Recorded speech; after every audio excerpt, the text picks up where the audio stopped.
There are five assertions about sight words to help with vocabulary instruction, and I use them when teaching the sight words to the students in this activity. And they were the following.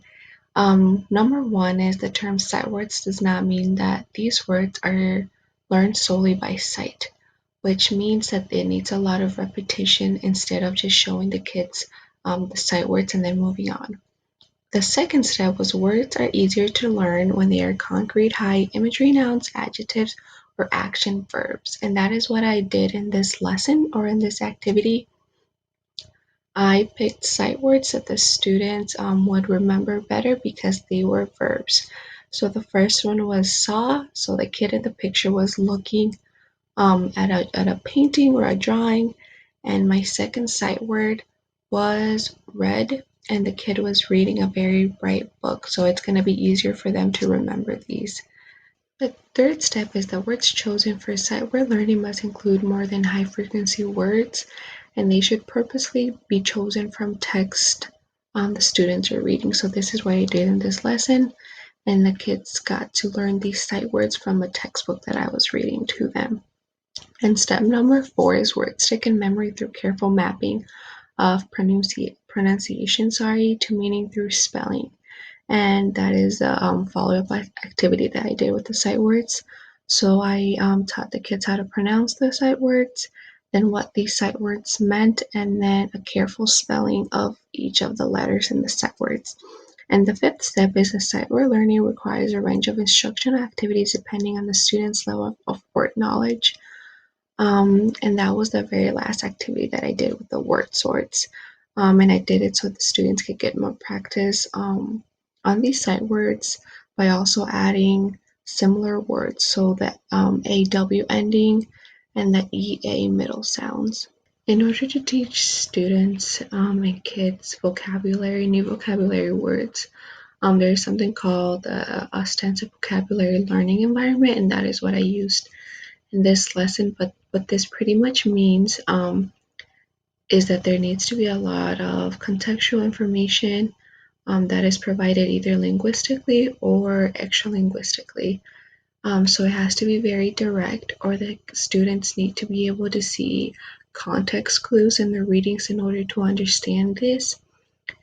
And something that you can do at home is using the exact sight words that I did, which could be the read and the saw, and making it more hands-on. So possibly using scrambled letters and having the students or your kids place each letter to make the word, and to possibly even maybe make more words with those same endings or those same middle sounds. There are some follow-up activities that you can do at your own home with your kids with sight words, and these two I found very effective with them. And the first one is called Dynamite. With this, you just take a few popsicle sticks, write some sight words, and you can also write the sight words your kid might be struggling with.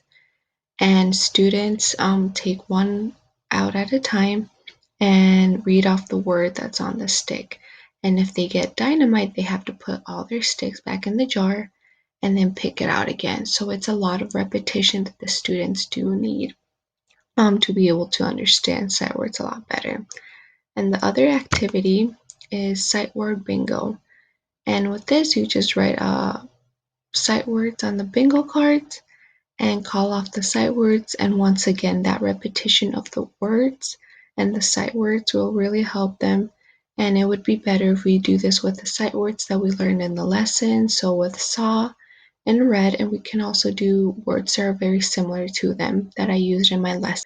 The next three books are books that I recommend for sight words that students can use at home. The first book is Brown Bear, What Do You See? And this is a very classic book that a lot of kids love. It has a lot of bright and expressive words that are great for sight words. It is by Bill Martin, published by Hamish Hamilton, in 1983. Another book is Where is the Green Sheep? And it is about these well-colored sheep that go looking for their friend while doing a lot of activities, and they constantly ask, where's the green sheep? So once again, there's a lot of repetition and also includes a lot of sight words that kids can work on. It is by Mem Fox, published by Houghton Mifflin Harcourt in 2019.